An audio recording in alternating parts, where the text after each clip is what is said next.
Well, we're excited to have this guy back for round two. And, I was going to start off by if we could fast forward 1 year from today, will your life be any better? Will it be any different? Or will it be the same story and you just keep writing goals on a piece of paper and you ignore them? So this isn't a start of the year and first quarter prep talk. This is some reality to try and get people out of their slumps, because a lot of times people just talk, but they have no action. So welcome to the stage again for round two, Max Rooke. How are you, buddy? Oh, thank you very much, man. I appreciate it. I'm honored, blessed, and grateful to get the call back for round number two. So that is, I'm already there. I just feel like I'm in a great place. So thank you very much for having me. You're very welcome. And just, we just didn't have anybody else we could put on. So we needed a filler. Oh, yeah. This is what I missed. This is what I remember from last time. It's just like, you know what I'm saying? The banter. I love the banter. That's what it's all about. Well, you are Australian, so we have to. I do get that a lot, to be fair. I get that more than that. Yeah. The English accent and the American accent is like merged together, and it somehow creates like everybody thinks I'm from Australia. So and by the way, Spencer, before we really get into this, have you ever seen his photo when he was a pro footballer? No. He doesn't look anything like this.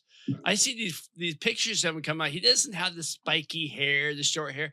He was pretty gnarly looking. So he, he had that English vibe of like a pro footballer. It's pretty freaking cool. You look him up sometime. It's pretty cool. All right. Now you mean football, not football, not American football. Let's be clear. Football. Yeah. Football. Soccer, which we're the only country that says that stupid thing.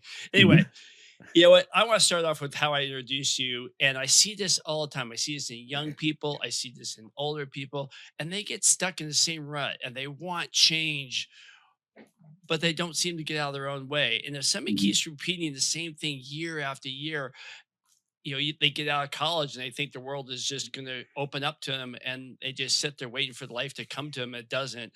And you work at a college with new goals, the same outcomes. What's the invisible identity that they're protecting without realizing it?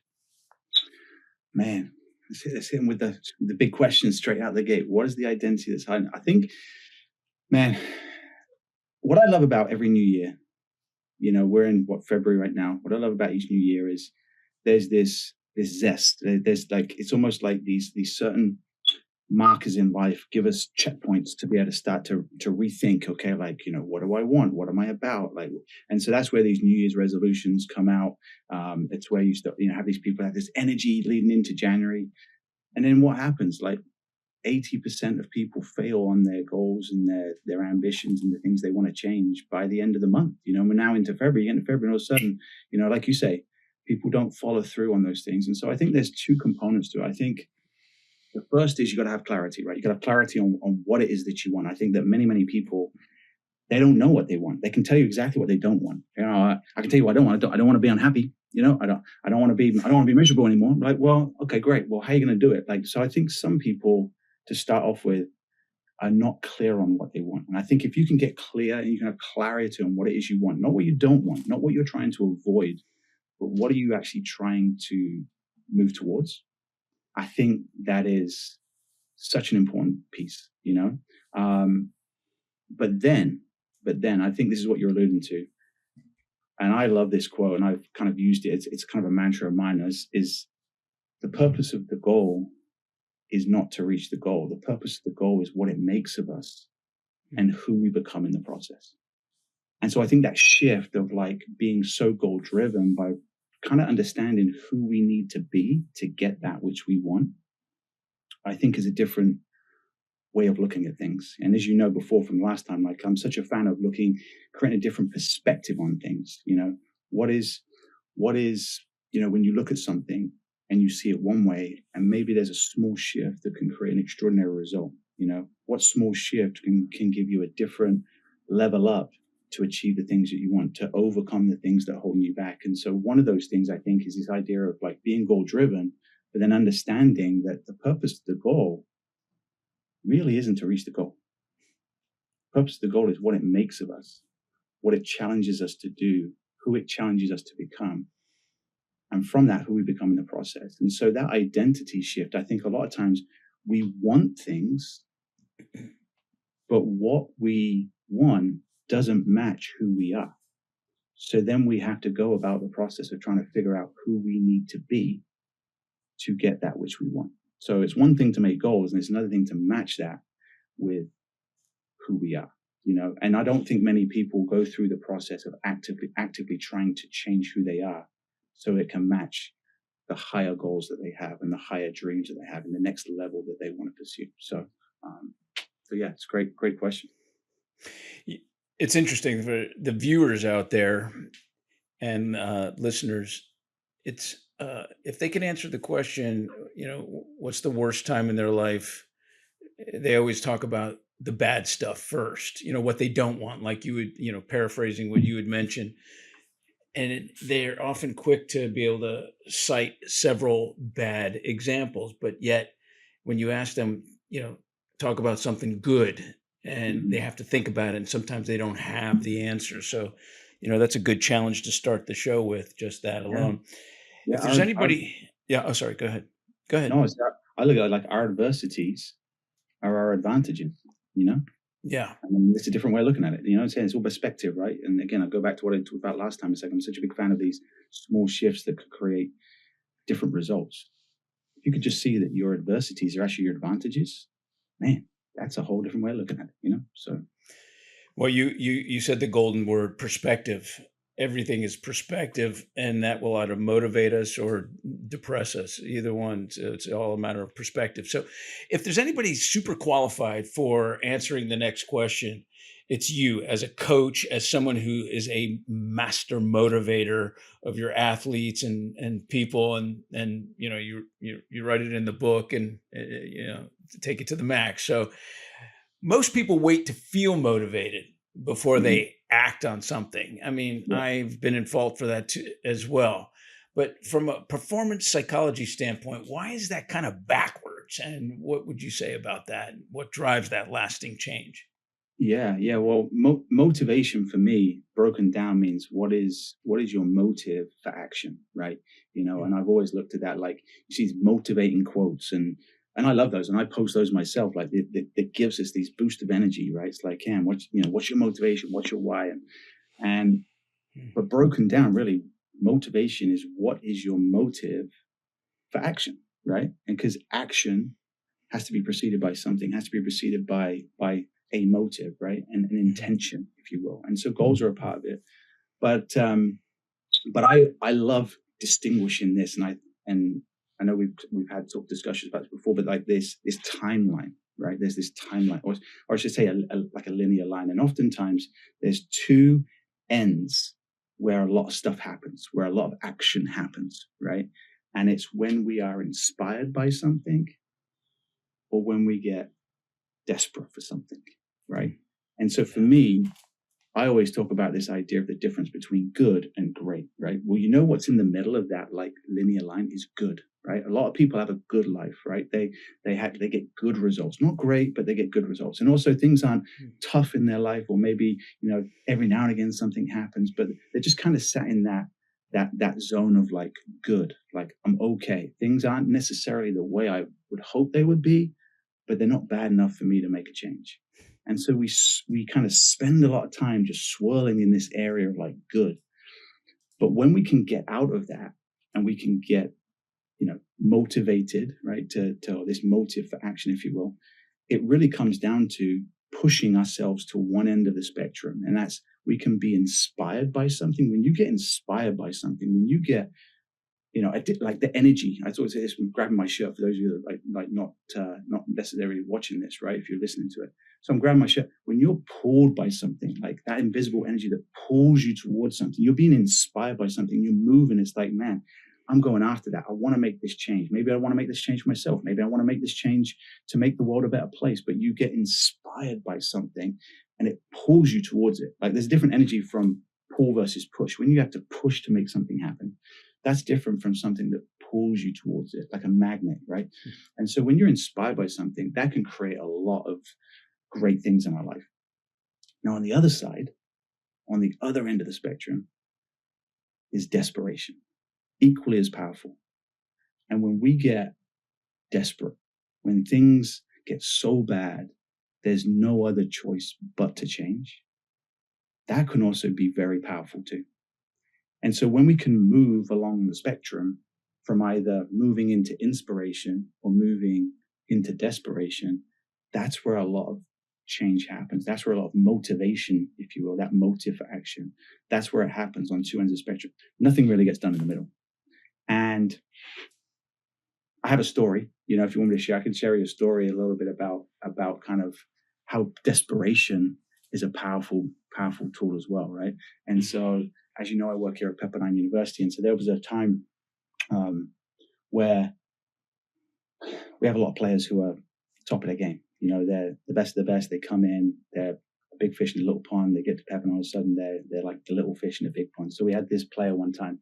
And it was Brielle Priest, and I don't mind sharing the story. She doesn't mind me sharing the story. I've asked her if it's okay if I share this story on platforms like this, because ultimately, she's an amazing woman, and she's gone on and she's done crazy things. She's a firefighter and she does all these amazing things. But she was a goalkeeper. Okay, so if you know anything about soccer, which I know you guys do, but for the listeners, if you know about soccer, then there's really carried maybe 3-4 goalies on a team, but only one can play. Right? Only one can play. And typically you have your number 1, you have your number 2, and then maybe you have your 3 and 4.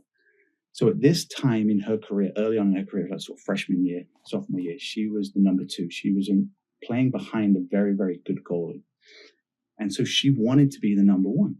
But at the same time, she wasn't the number 3. She was the number 2. So that meant she had all the perks of going on trips and doing all these cool things and having all these experiences as part of the team. But she still wanted that goal of being number 1, but nothing was really bad enough in her life where she was like number 3 or number 4 and anything was in jeopardy. So, but we saw this amazing potential in her. And I think, Dr. Spence, that's what you're talking about. There's a lot of people in life that have a lot of potential, and it's what we do with that potential, whether we choose to activate it. And so she had a lot of potential that we saw in her, but she wasn't activating this potential that we knew she had. So this particular time, she was like, I'm doing okay. And anyways, long story short, what happened is we were going to go on this road trip. And normally you take the 2 goalies, which means we would have taken Brielle as the number 2. And we said, we need to give her a little jolt of, truth serum. Let's go. We're going to do some truth serum. So we decided to take the number 3 goalie. And we left Brielle off the trip. So we take the number 1 goalie. And we take the number 3 goalie. And what we obviously do is we go and we post these lists prior to the game, prior to the travel roster, prior to traveling. So Brielle assumes I'm going on this trip. We post the roster. I'm leaning in, people. Within about 2 minutes, what do I get? Brielle, ring me up. Coach Max, what's going on? This is not fair. I can't believe it. This sucks. I can't believe you're not taking me on the trip. This is not. And she's just going off like, I can't believe it. This is crazy. And I'm like, okay. And she's like, can I meet? I'm like, absolutely, you can meet. Come on down. So action, motivated, boom. And she comes down the office. I can't believe it. This is not fair. And I said, okay, well, let's talk about this. She's not fair. And I said, what's not fair? She's not, it's not fair. I should be on the trip. I'm the number 2. And I said, well, what's not fair is that you're not fulfilling your potential.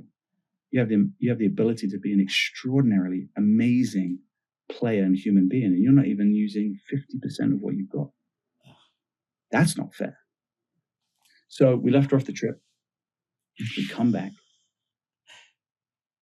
Sunday night, Monday morning. Who's the first person to practice? Brielle. Who's the person who stayed after practice? Brielle. Who's the first person who asked me to watch extra film? Brielle.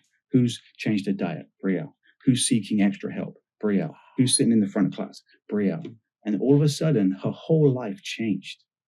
Wow. And to bring it all together, because I'm monopolizing all the time, but basically, she went from 2 years being never playing, she's being behind the number 1. And then in her last 2 years here at Pepperdine, she went from being the number 2 to being the number 1. And also on top of that was the 2-time WCC goalkeeper of the year. And that's never happened since. And so she went from never playing to being the 2-time conference goalkeeper of the year. And the only thing that changed is she activated her potential. But it wasn't inspiration that did it, because inspiration was always there. I want to be the number one. What actually affected it was desperation. She got desperate. And so it's where we choose. What ends of the spectrum do you want to find those levels of motives for action? But when nothing happens, it's right there in the middle. So hopefully that makes sense. But those are two powerful places. Hey, Max, with your insight, which is, it's priceless when you could tap into the understanding and the psychology of the athlete. I'm just curious, what would you say to anyone that says, oh, I just don't have time for that, or I don't have time? If you don't have time, if you don't have time, then you don't have priorities. If you don't have priorities, you don't really know what you're searching for. And if you don't know what you're searching for, then life has no meaning, So when you actually back it up, it's like we create meaning by what we do in life. What we do in life has to be predicated on, again, our actions. And if you don't have time, then it's how you've not prioritized what's important in your life. And so, I'd encourage them to figure out what it is that they want, what it is that they want to do, what it is they want to be known for, what it is that they want to, the legacy they want to leave, wherever, whatever you want to say. But that's not a time problem. It's a priority problem and a lack of vision. Beautiful, beautiful answer. So let's take high performers like Brian, but any high performer. What do you notice most? The fear of failure or the fear of success in someone? Do you ever notice the difference? Yeah, it's a great question. I think both can be a hindrance, right? I think you just said it really, really well, right? There's this idea that, a lot of people automatically, they have this fear of failure. Like, what if I try and it doesn't happen, it doesn't work out? And that's a real thing. But I can honestly say, I feel like I have felt this, and I have been victim of this, because we're all human. And you guys may feel the same way. But I think what you're referencing is that sometimes there is a fear of success. Like, what if I actually do this and I can't handle it? What if it actually works out the way that I wanted to, and I don't have the ability to handle what's coming my way? And that's a real thing too. So, fear of failure, fear of success. But I would also add in this, Dr. Spence, I'd say this, what is the difference between fear and faith, right? When you actually look at it, right? So there's the fear of failure, fear of success, but what is fear? Like, what is the difference between fear and faith? And the answer really is nothing. They're both made up. They're both imagination, right? Yeah. It's just faith is imagination directed,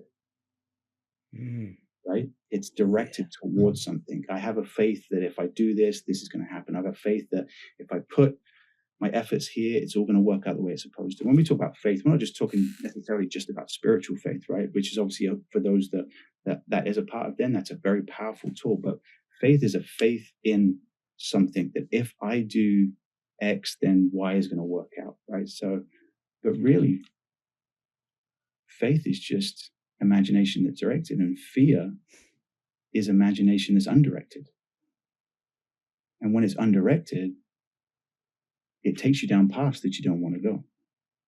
And you start listening to the negative thoughts. You start listening to the negative language. You start listening to the negative stories that you create about what's going to happen if it does work out or if it doesn't work out. And that leads us down a tough path. So I love that question. And I think, yes, there's a real sense for high performance that there is the fear of failure. But fear of success is a very, very real thing as well. And I know I've experienced that as well. So I really appreciate and I'm glad you're saying that, which comes back, can I just say this, which kind of circles back to this idea of what you want versus who you are. It's how we started the conversation. It's like people can know what they want, but unless you know who you need to be to get that which you want, then, I don't see many people working on the who. They work a lot on the what I want, but they don't work on the who do I need to be? And, I have an analogy. Can I, is it all right if I share another analogy?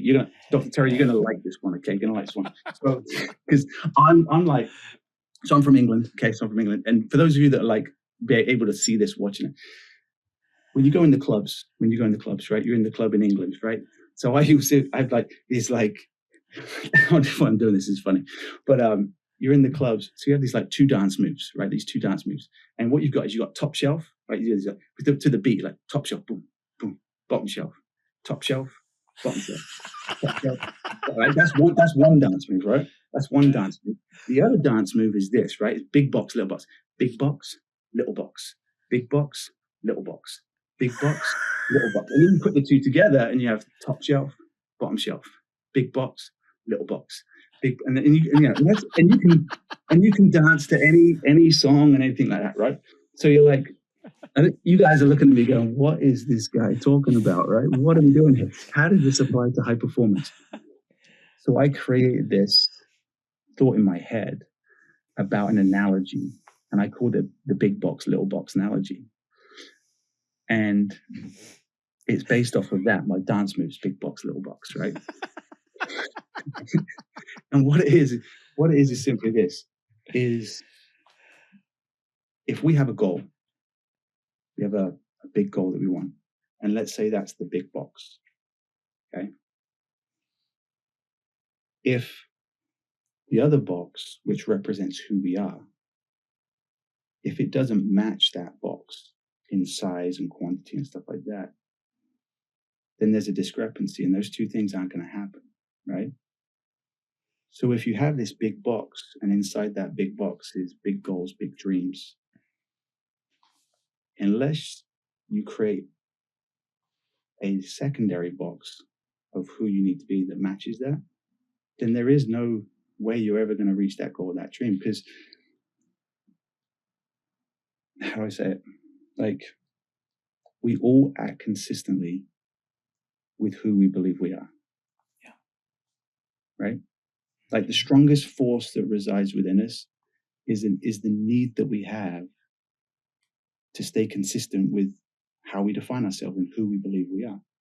So it really doesn't matter what your goals are. If you don't believe you are capable of that, then you're never going to reach it. Does that make sense? And so This idea of the big box, little box, again, I'm joking about the dance, but it's true. Like that in my mind, I'm like, oh yeah, I'm in the clubs, big box, little box. But that's high performance. We have these big boxes filled with big goals and big dreams, and we have these little boxes filled with little identity, little faith, little belief in who we are. Wow. And so we really have to work on expanding the box of who we believe we are, so it can match, right? Because as I said before, we all act consistently with who we believe we are. So we have to believe in a self that can match the goals that we have. So hopefully that makes sense. In a big way. As a matter of fact, there's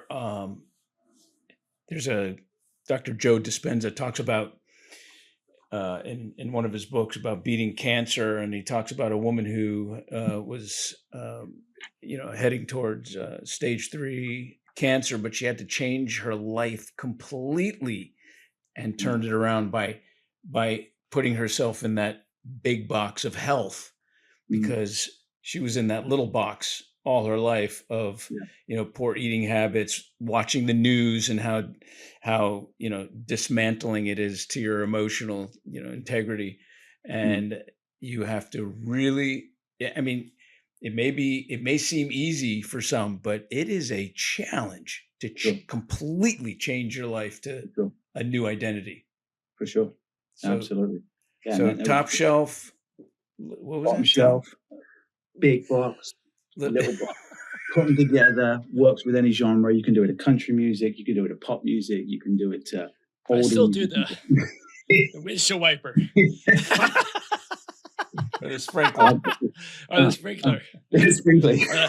Or the 80 moves, I like it. We're stepping into the new era.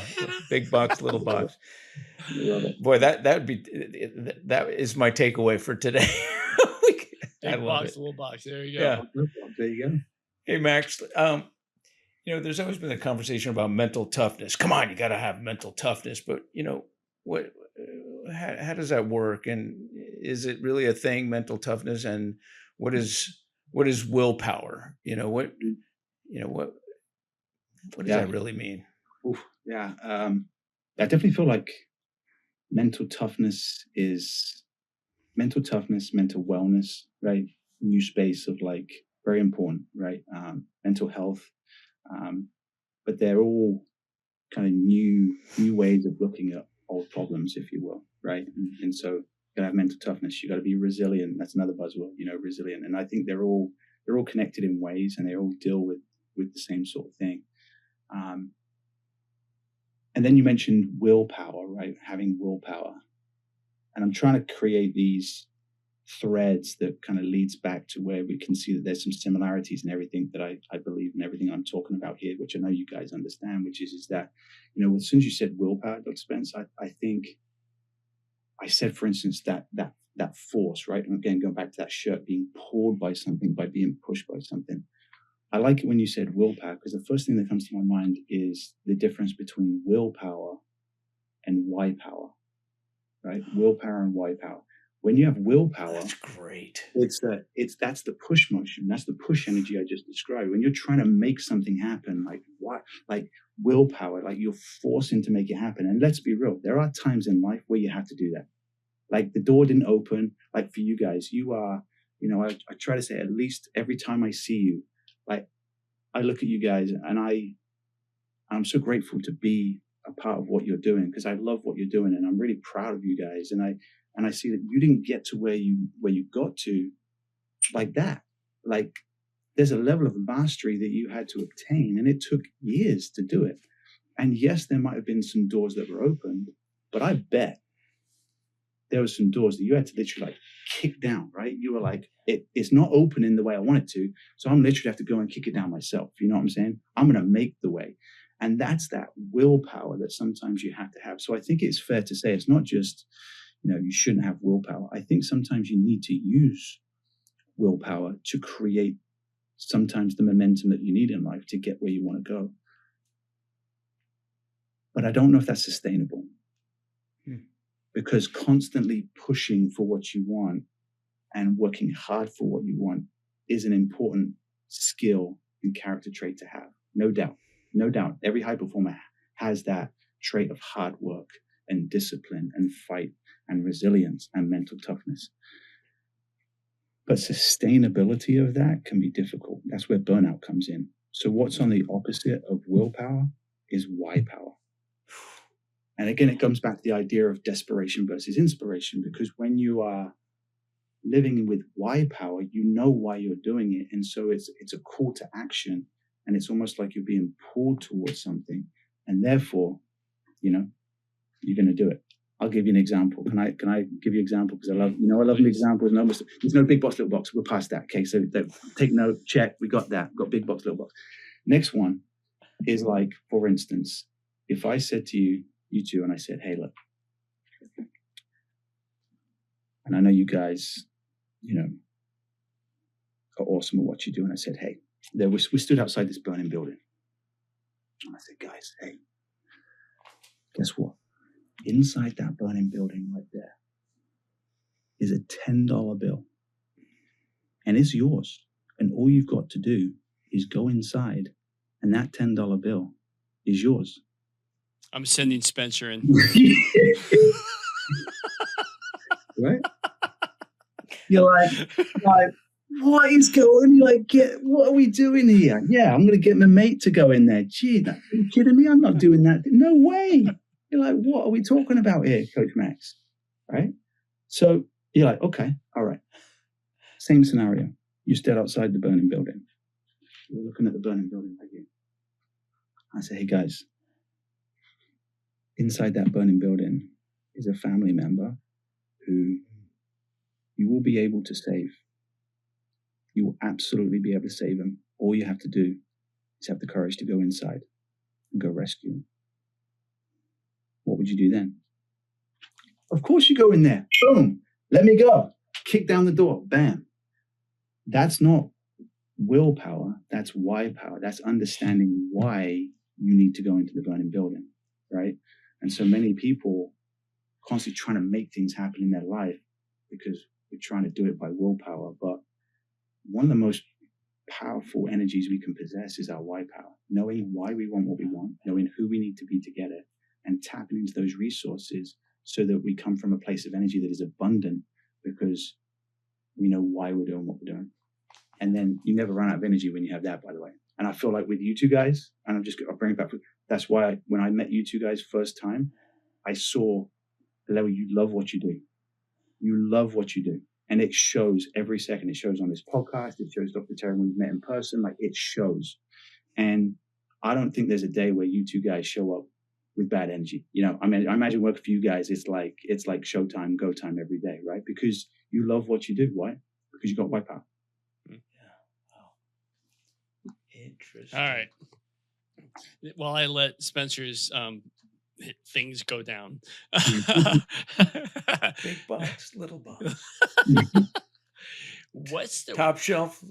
There you go. You've been a pro athlete, and you've been a coach for several years at D1 school, and you work, and no offense on this, you work with women who, you know, are all over the map. What do you think is the one sentence that you see globally that sabotages most people on their health, their success? And I'm going to put a little extra cream on the coffee. What does social media, what role does that play in that one sentence sabotage? Yeah. Now you're getting me into that place. Like, oof. Whether they outwardly say it or not. Okay. So when you say what is the sentence, I think of two things. I think the words that we say, and then there's the words that we think. So there can be a sentence which isn't outwardly expressed, but it's something that just resonates and it stands within our minds, locked there all the time. And that's, I'm not worthy. Mm-hmm. You know, like, whether we say it or not, you know, but that thought of I'm not worthy, like,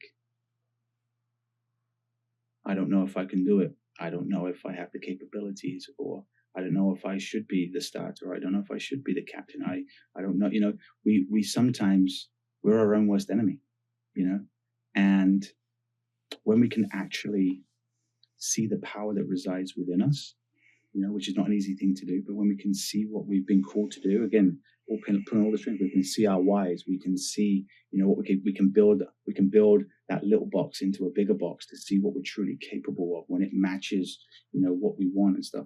Then I think we can overcome some of those resonant thoughts that just sit in our minds of I'm not worthy, right? And where does that come from? I think that we talked about fear earlier, right? I think that there's two fears. I remember going to a Tony Robbins event. I know we talked about this on the last one, right? On the last one, we talked about Tony Robbins, how you've been to it, Dr. Spence. And he said, I remember him saying this, he's like, there's two fears that we all have, right? The fear that we won't be loved and the fear that we're not enough. Like, those are the two primary fears that most of us have. You know, obviously we have the fear of public speaking and stuff. When you come to like the emotion, not the physical, but the emotional, the internal, the two fears that we have more than anything else is that we won't be loved and we're not going to be enough. And that's where that I'm not worthy comes from, because sometimes we battle with that all the time. Am I enough? Am I going to be loved? What's easier? Probably just not attempt it, not try it. It's safer to sit on the sidelines. And then to finish out, Dr. Terry, what you said with social media, well, what plays into that? If I'm not worthy, and then you see somebody else who seems quote unquote is rocking it, then you just get into comparison mode, and comparison is the thief of joy. And as soon as you start to get into comparison mode, that just feeds into that I'm not worthy. Well, she's doing it, and he's doing it, and they're doing it. But the crazy thing about social media, and we've all done it, and I do it too, because social media is, we post our best days. So oftentimes we are comparing. When we're in a tough state, I'm not worthy, we've had a bad day, and then we get on a social media and we're comparing how we currently feel, our worst day, and we're comparing it to somebody's best day. And we're like, well, of course I'm not good enough. But what we don't realize is they're never posting their bad days. They're never posting when they're like, you know, struggling. Now, there are a couple of people that have that authenticity and that authentic nature, and that's why they post, is because they want people to see themselves. And I think that's why we fall in love with certain people. You see certain actors, and you know, when they actually break their guard down and you see the other side of who they are, you're like, we tend to like can relate to them more, and that's when they get these like lots of social media followers and stuff. And so, but for the 95% of social media, everybody's posting their best day. Everybody's posting them when they're at their best. And that's not an easy thing to do when you're trying to compare your worst day with somebody's best day. That's so funny. You mentioned that. I was talking to a friend yesterday, and I go, I so want to see a Christmas card that's real. It's true. Every Christmas card, there was chance there was a fight 5 minutes before. Especially the kids didn't want to wear what mom wanted them to wear. Dad got mad at the kids for making mom upset, and the kids and the eyes are so bright because somebody was crying, somebody was pissed off. That nobody liked the lighting, nobody liked the background. And I go, someday I just want to have a picture where it looks like you just woke out of bed, you're flipping off the camera, and you're like, here's my family. And I think that would be so well received because every Christmas card is fake. Yeah. If you think about it, when you took them, you had this perfect family look. I'm like, when is a family look that good? Never. Once a year for that Christmas card. So, absolutely, 100%. Well said. So, and on that note, you also mentioned what makes people great is when they're able to get back up. You compliment Spencer and I, and full disclosure, there's been times when we just don't want to do this show anymore because we're mad at each other, whatever. But what makes us great and what makes my partner great is we are able to push through that to get to the next level. We didn't get to this level that we are today. This is not how we started. I don't even recognize the people we were when we started. And it's because of that and the belief and the trust and all that we've gotten to this level. So on that note, what failure did you have that your tools failed you that you had to rebuild, and what did you learn from that? I think so. Two things. I think I mentioned to you before that I think it was on the last podcast I mentioned this, that I had this goal of wanting to be a professional soccer player for a long time, and and making a career out of it. And then when you get told no, you get told you're not good enough, you're not strong, like that knocks you for six. When you think that you're heading down a path and then all of a sudden that path you hit a dead end, it's really hard to take, especially when you don't have a plan B or a plan C. So that was crushing. That was absolutely crushing. And when I decided to come out to America, I honestly, and I'm going to think I shared this before, I honestly believe I wasn't trying to escape anything. I wasn't trying to escape. I'm not like, hey, but in my mind, when I got asked to come out to America, it provided a path that I knew nothing about.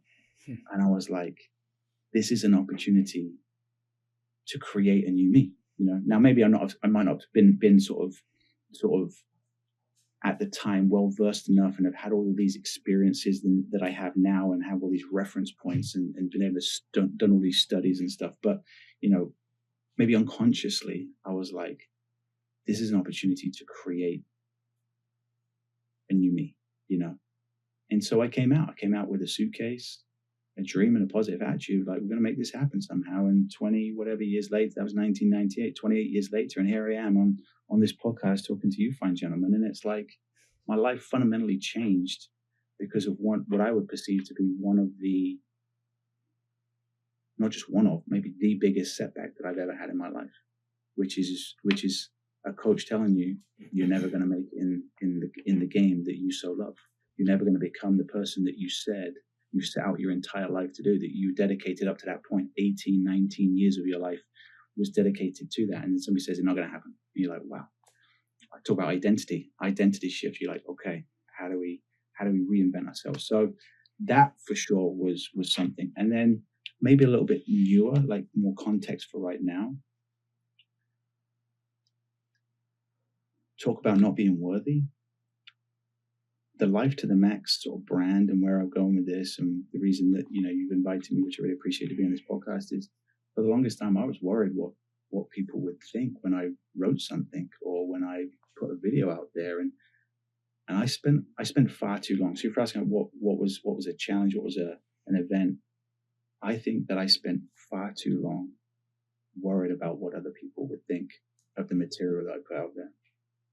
And I think I lost some years. I think I lost some years of impact because I was too concerned with my own feelings. What are people going to say of me? What if they don't like what I write? What if they don't like, the book that I want to put out? And then I got to a point where I was like, well, what about the one person that it could impact?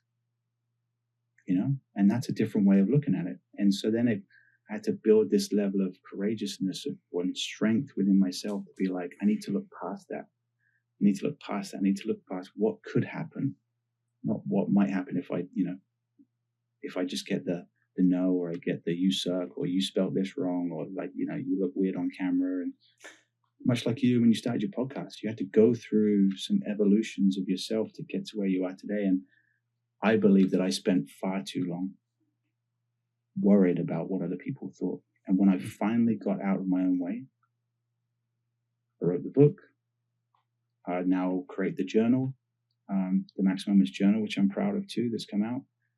The online programs, just when I get asked to go speak, like all of that. And again, it's not to impress anybody, but to impress upon you, like that all happened when I got out of my own way. But I do regret the years that I spent wallowing in my own self-pity and my own self-worry about what people might think. And I think it cost, sorry, I'm getting emotional with him, but I think it cost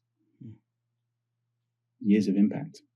And I worry, and I look back and I'm like, I could have helped so many more people if I just stopped worrying. Well, maybe thank you for sharing that first, but maybe it took those years to make you even more impactful. So, but thank you for sharing that. The athletes, go back to your job as a coach, we're always built on stats. Everyone wants to look at stats, and I'm even guilty in this podcast. Spence will crack up because I'll be like, look at our stats this week. And he just, so we always are based on stats, right?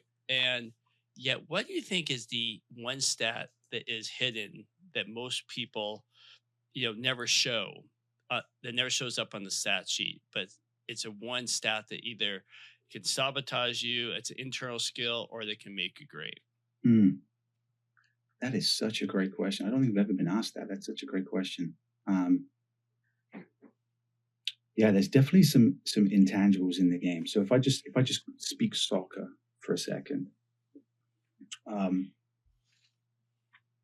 there's one moment that happened a few months ago when we were in our season. So as you know, Dr.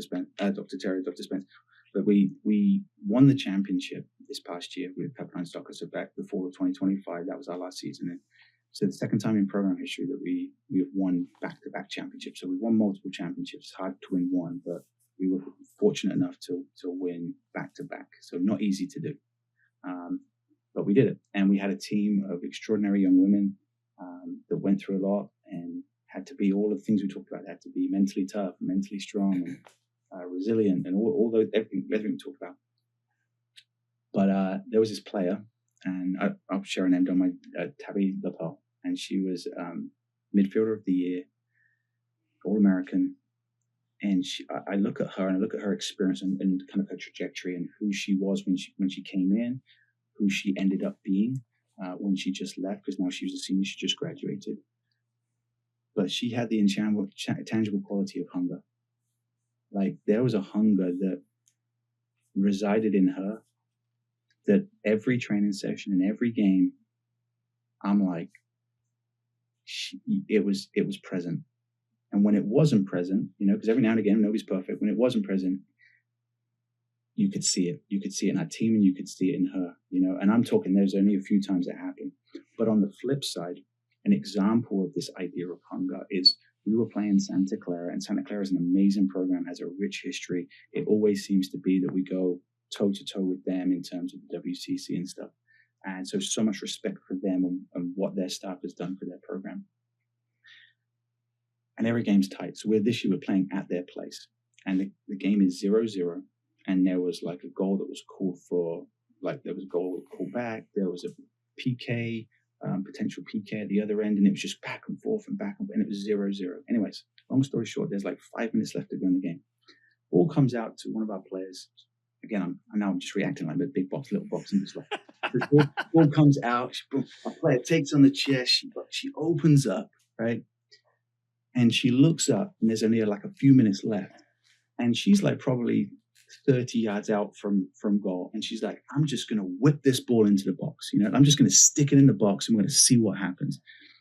And at that time, if I was to show you a picture right before she kicks it, like she's winding up and she's just about to kick it. As she's about to kick it, you look, there's probably about 8 or 9 of the Santa Clara players between the goal and Tabby.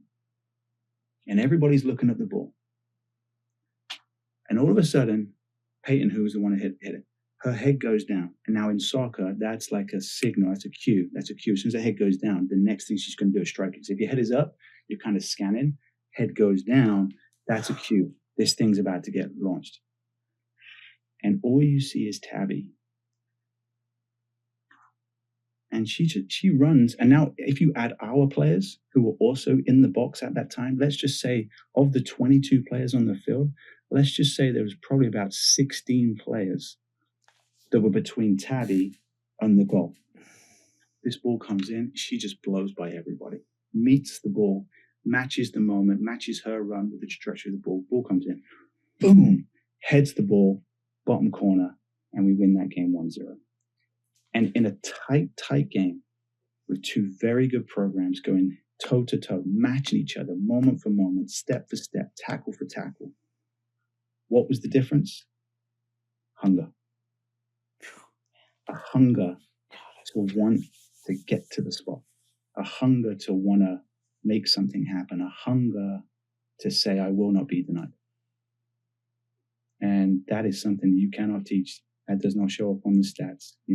It does show up in certain ways because she obviously got the goal, but the stats will say Tabby scored the goal, but the goal was because of hunger. Oh, you tell a great story, man. That was, hey, I got fired up. Jeez. Goosebumps. Hey, Max, if you could give 3 daily habits or mental habits that someone can take on for maybe the entire year, what would they do? What would it be? Something to rewire their confidence or focus. Yeah. Have anything? Yeah, I think there's a lot of things out there that probably aligns with what I might say, which is creating space for the self. I think creating space for the self. I think creating white space on your calendar. Like seem to be always busy, and I think sometimes just taking time for ourselves, whether that be 30 minutes or an hour, whatever it's going to be. But I think that is key for me. Sacred is walks with my wife. Sacred. Every day, at the end of the day, we take a walk before we go to dinner. That to me is like, that's my time, but it's my time with my wife, but it's time where I'm not like, oh, well, I can't do that because I've got another email to send. So that's a sacred time that's built in. And if you can protect that time, I think that's the key, is being able to protect it. So it's one thing to say, oh yeah, I'll take a walk, or oh yeah, I'll work out. But then sometimes things get in the way. So I think that the sacredness of the act, the ability to say nothing will come in the way of that. So for me, there's that one. I think how you start your day is majorly important. So however you start that day, whether that's with a gratitude walk, which I will do. Sometimes I don't have time for a gratitude walk. It might be just journaling about things that I'm grateful for, things I'm grateful that's about to happen. So I think gratitude is such an important thing. And then in the health space, just meditation or working out, but just activating ourselves, activating our minds, activating our bodies. I think not being so sedentary and set in our ways. So that's 3 or 4, whatever that was, but it's like sacred time for yourself, how you start your morning, and maintaining health through activity of the mind, activity of the body. I think those things are, and you add that on top of being a doer and being an achiever and crossing things off the list and having, all those things, they're all important to achievement. But yeah, you've got to make time for yourself and your mind and your body and your spirit. Oh, hey, Max, first of all, thank you for that. At least I think I got 3 out of 3 of those things. So I'm kind of excited about that. Good. I'm just curious, Max, have you always been a motivator? I mean, I'm just curious, way back when, or, was there a time you discovered, hey man, I know this shit really well. I mean, I'm a master motivator. Was there a moment?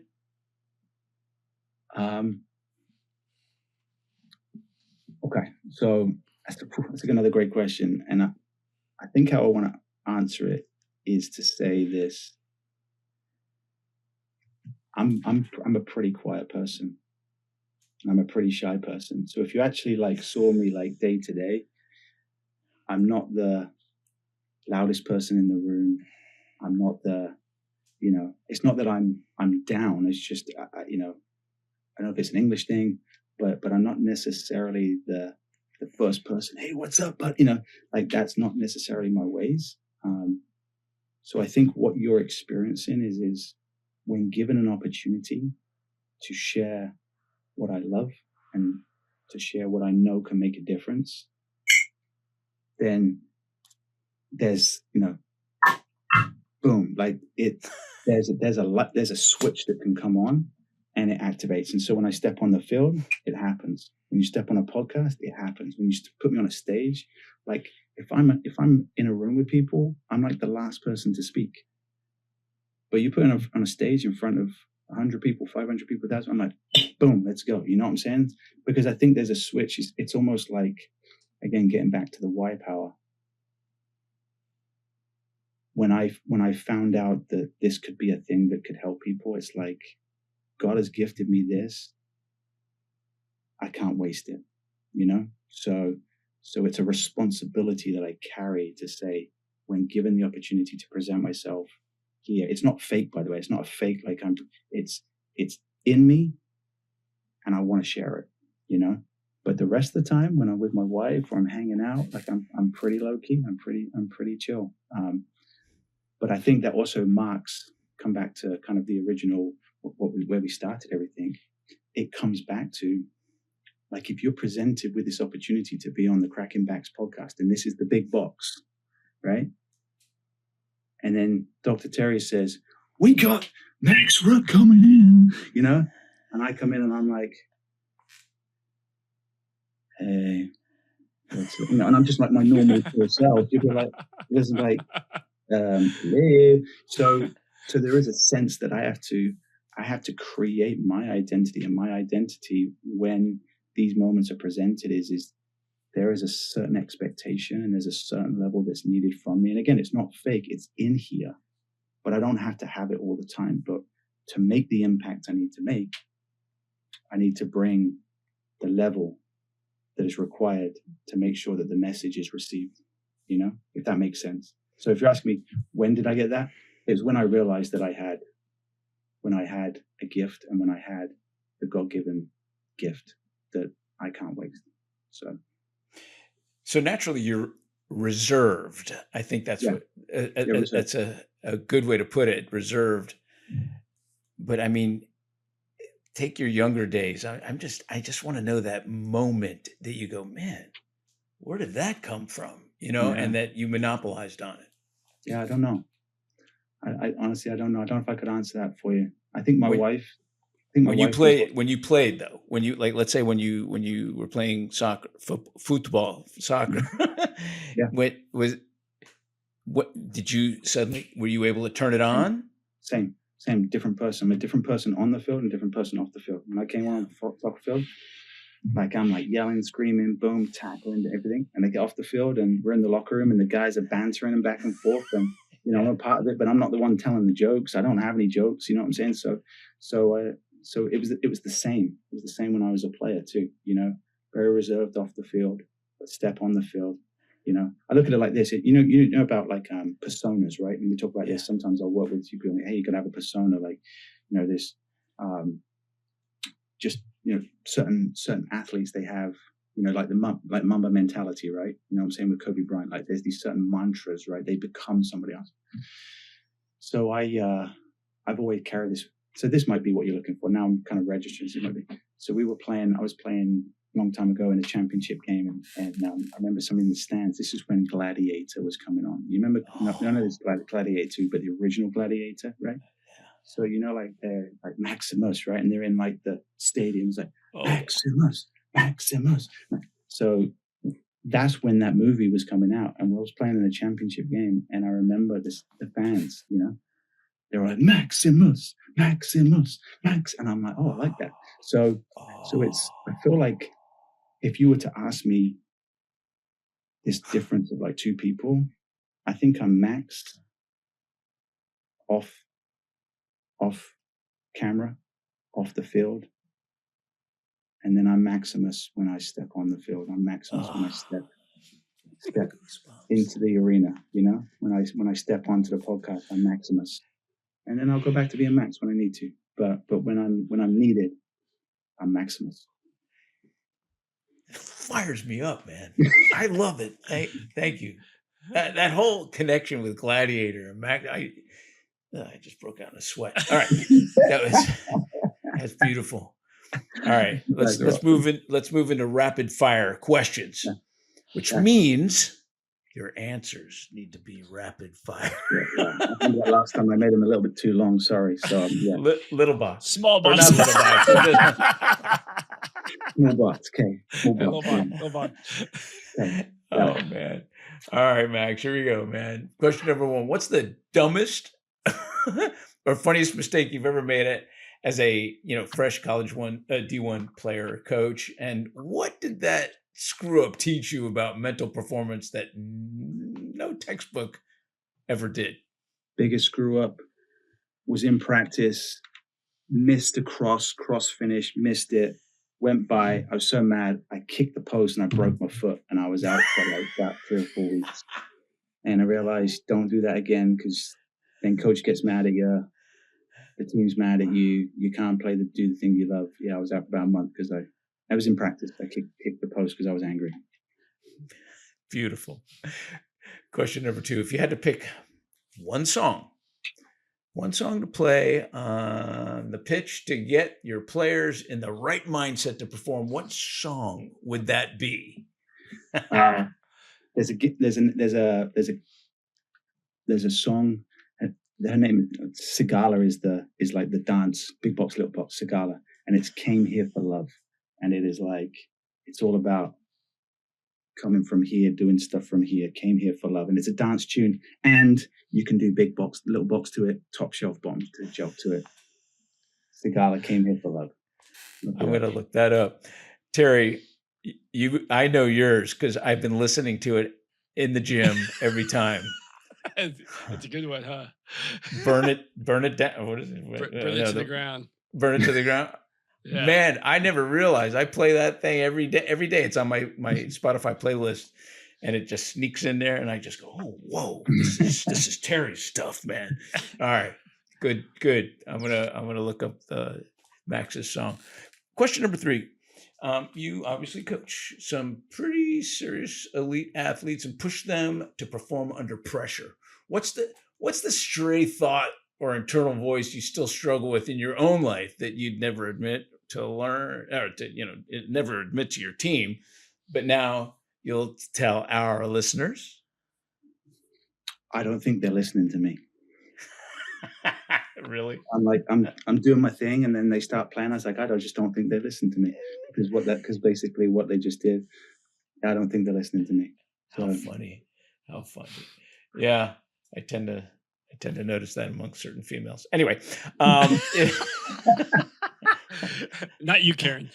Yeah, no. Thank you. Thanks, Terry. I'm here for you, buddy.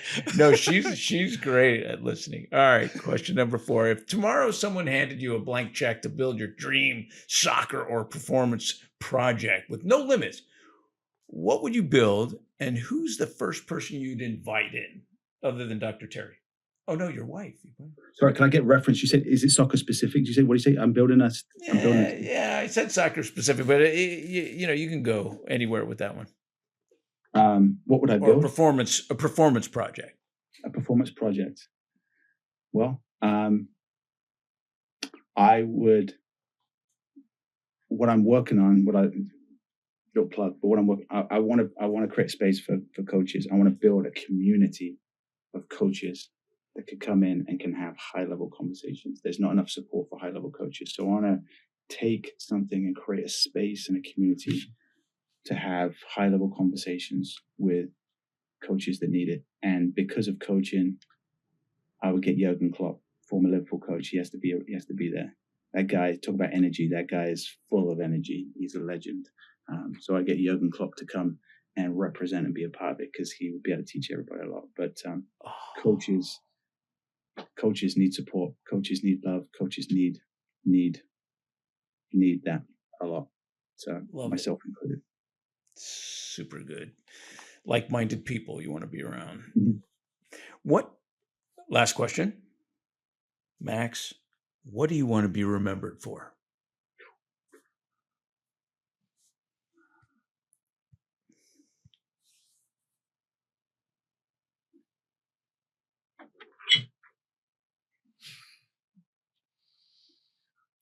I said the song "Came Here for Love" by Sigala, and I'm going to say that word love. I love my wife. I love my family. I love all the people that are closest to me that I get to do life with.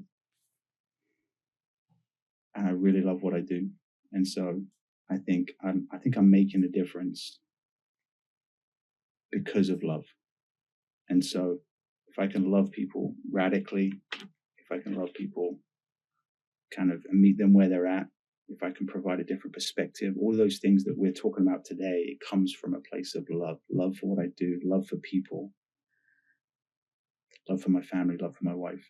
And so I just want to be remembered as somebody who loved well, but that love can lead to so many wonderful, amazing, extraordinary things. But at the base of it has to be love. We love you, Max. Thanks for being on the show today. Love you guys too. I appreciate it. It's an honor. Thank you so much. Thank you for listening to today's episode of the Crackin Backs Podcast. We hope you enjoyed it. Make sure you follow us on Instagram at Crackin Backs Podcast. Catch new episodes every Monday. See you next time.